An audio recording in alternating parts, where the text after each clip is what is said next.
طبعا اليوم جايين الورشة بتغيير زيت الجير، التغييرة الثانية تقريبا، التغييرة الثانية بعد الوكالة، يعني بعد زيت الوكالة هذه التغييرة الثانية. طبعا الموصى فيه انه يكون 3.5 إلى 4 لتر. طبعا هذه الأوراق من جيبي، وهذا الرقم للزيت في 9934 مشابه للزيت الأصلي، لكن هذا صناعة ألماني. وهذا الفلتر اللي هو يتغير طبعا كل تغييره. هذا هو شكل الفلتر. هذه 4 علب الزيت، وهنا حاليا قاعد يغيرون الزيت القديم ونفك ونشوف كيف درجة الصفاوة حقته.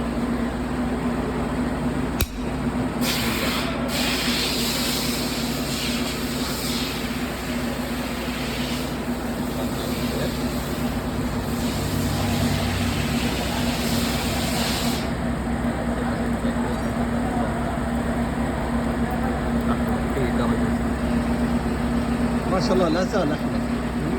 اي في حمر صح؟ مواعيد الحمد لله. درجة اللون واضحة لكم احمر تقريبا. هذا ممشى تقريبا يعني 70 هذا. طبعا الزيت هذا زيت الفيبي، نفس فيبي. انا صراحة ادق في منتجات فيبي، والحمد لله. يعني اهم شيء الجير بس، تهتم في الزيت حقه، تكتب دوري، الماكينة نفس الكلام، الفلاتر، وصدقني ما راح تندم يعني مع الاهتمام هذا.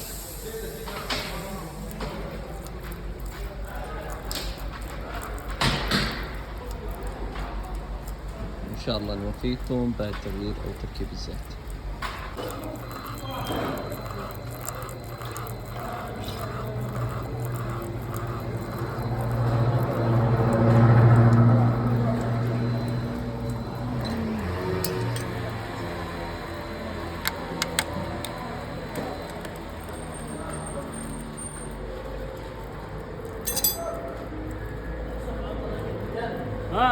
هذا قول له خربان، قول له خربان.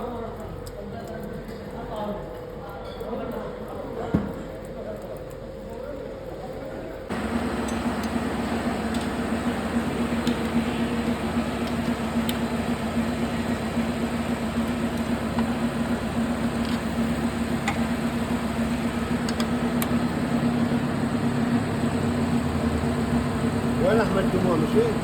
الحين كم موجود؟ ما ادري يطلع. ها؟ الحين كم موجود؟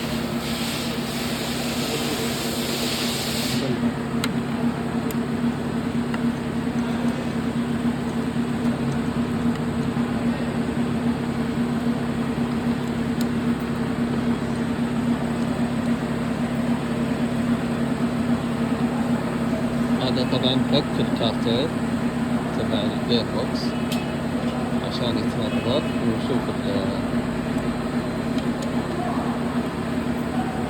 يتغير طبعا الفلتر.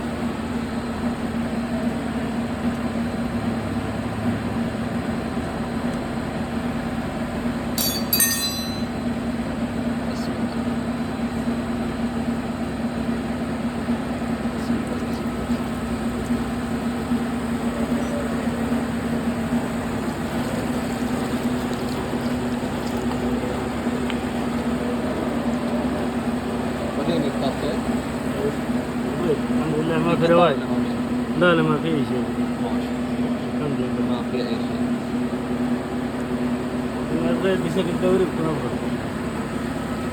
لا الحمد لله ما في قطع، ما في برادة أو حاجة. ما شاء الله هذا زيت الجير. بسم الله يفك حاليا.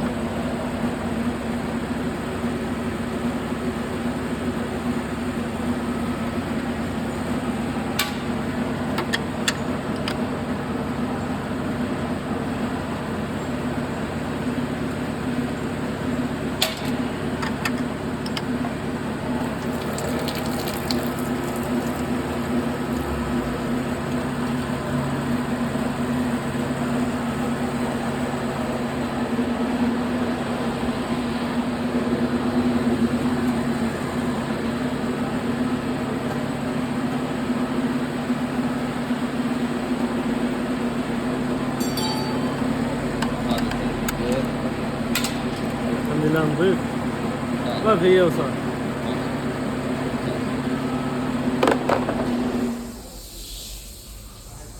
هاي تعمل لي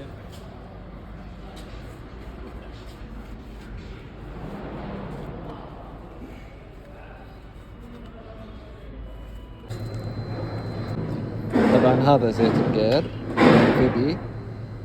سعره منطقي جدا وجربته ممتاز جدا يعني من تجربة. يعني أنا مشيت عليه تقريبا 80 كيلو، وزي ما شفتوا أنتوا لون القير جدا ممتاز. هذا رقمه 29934. طبعا هم يقولون من 3.5 إلى 4 لتر. أنا شريت 4 علب، ويتأكد لك كلام لما يركب لك الزيت بعد تركيب الفلتر ويسوي معيار حتى يتأكد إنه الزيت مو بزايد يعني أو ناقص. طبعا واجهتنا مشكلة، فكينا الكارتير وفكينا كل شيء وفكينا الفلتر، تم تركيب الفلتر، ولكن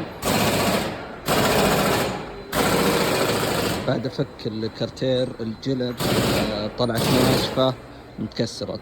شوفوا هذه، هذا جلدة وجه الكارتير القديم تقطع وتكسر علينا، فاضطريت اني اروح قطع الغيار واشتري وجه جديد اللي هو هذا من فيبي. كل المنتجات اللي شريتها من فيبي سواء كان الزيوت او الفلتر.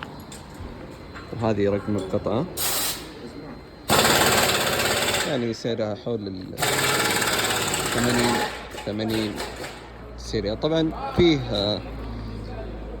فيه جلد افتر ماركت بس ما اثق فيها. حصلت جلدة في محل تقريبا 15 ريال، لكن افتر ماركت صناعة صينية موثوقة من المصنع، ولكن صناعة صينية. طبعا انت تخاف، انت شغال الحين على الجير، فيهمك العزل وانه ما يسرب اي شيء. فهذه رقم القطعة 09032137، يعني حول 89 ريال كذا. طبعا هذا الكارتير او وجه الكارتير، هذا كل كارتير، وهذا وجه اللي ينحط على الكارتير. تقطع معنا وصار شبه متحجر يعني متيبس من الحرارة، يعني مرة ما فيه ليونة أبدا. يعني فيه ليونة خفيفة مرة، لكن لا تكاد تذكر، يعني مرة خفيف. شوف هذا من القطع، هذيك هناك. ايه لا عادي.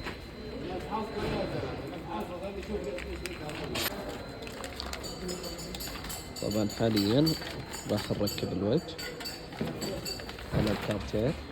شوفوا الفرق في الليونة، لين جدا، يعني واضح معكم كيف الليونة.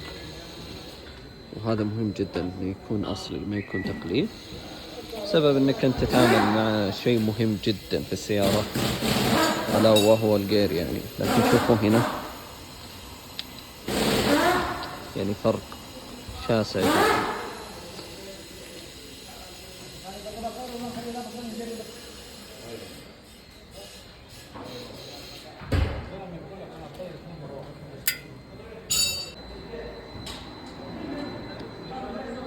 حاليا قاعدين نركب بعد تركيب الوجه، قاعدين نركب الكارتير بعد تركيب الفلتر، تركيب الوجه.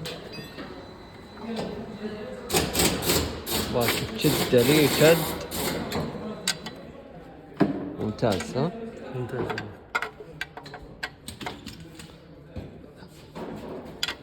كيف الوجه؟ كويس اصلي ممتاز. كويس اني حصلته. بغيت اشتري تجاري لاني حصلت تجاري ب15 ريال. بس قال لي شوف ما ينفع. قال شوف لازم يكون دقيق في التركيب وكذا. قلت لا يا حبيبي، ما اكون انا في السيف سايد على ما قالوا يعني، اركب شيء اصلي، لان هذا جير بوكس يعني ما حد يمزح معه.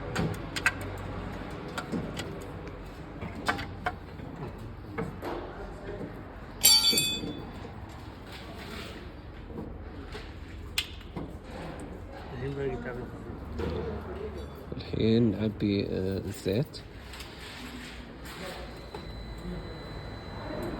طبعا من 3.5 إلى 4 لتر، وراح يشيك هو بعد تركيب الزيت.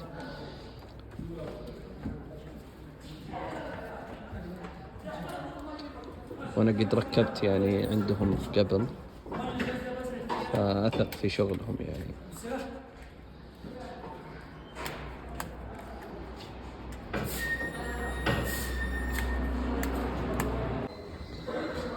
طبعا هذا الزيت القديم، وهذا الفلتر. طبعا الفلتر ما شاء الله يعني طلع نظيف، يعني بإمكاني استعمله مرة ثانية لأنه الزيت نظيف وغيرته يعني. ولكن الآمن والأسلم إنك تحط فلتر جديد، لأنك راح تمشي عليه ممشى طويل يعني حول 60 70 ألف كيلو. حاليا يتم التعبئة. طبعا بنعبي علبتين، بعدين نشغل السيارة، بعدين نكمل في التعبئة. طيب حاليا أنا ركبت السيارة لأنه يحتاج تشغيل السيارة. سكر الإزعاج. يحتاج تغيير الزيت، تشغيل السيارة. فهو بيحط علبتين حاليا. أنا ركبت السيارة وحطاني في الرافعة، فأول ما يعبي هو علبتين راح يطلب مني تشغيل السيارة وأحطها على الريوس لثواني الظاهر، يعني 20 ثانية 10 ثواني كذا، حتى ما يقول لي خلاص طفي السيارة، ويكمل في تعبئة الباقي من الزيت يعني. الحين انتهينا من تغيير الزيت، ونجرب نشغل السيارة. طبعا هذه ظهرت العلامة بسبب ان غيرنا الجير وعند تغيير زيت الجير. ما في مشكلة، تروح قلبي حاليا ونجرب تشغيل السيارة. بسم الله الرحمن الرحيم.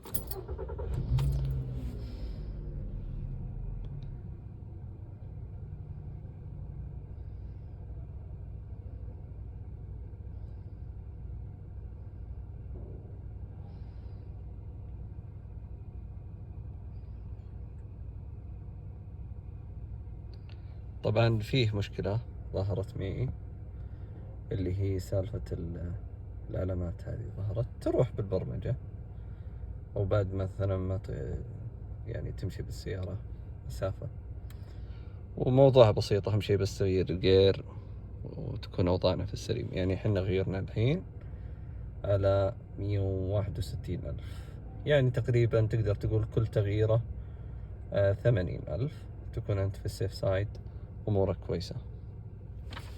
بسم الله.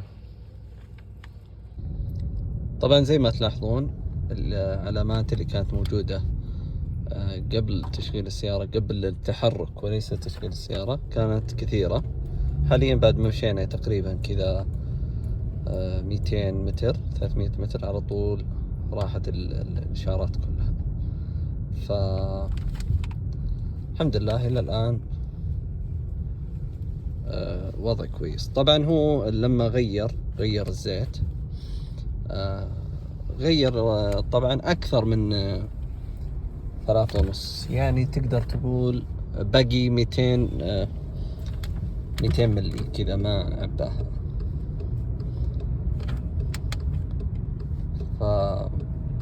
نفس تقريبا المرة الماضية، تقريبا نفس الحركة سواها، وعنده معيار وماشي عليه. وقد سوى تغيير الزيت هذا الجير أكثر مرة، وأنا ثاني مرة أسوي عنده.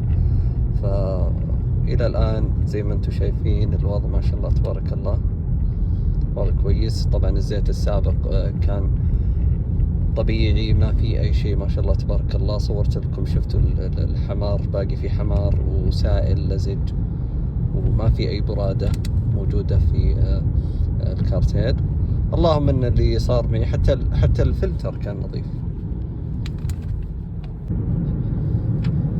هذه تجربتنا. طبعا ما راح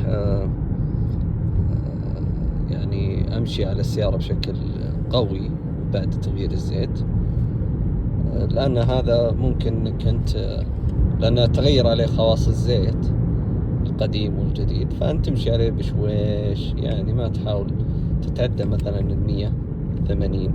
ممتاز، يعني السرعة هذه منطقية.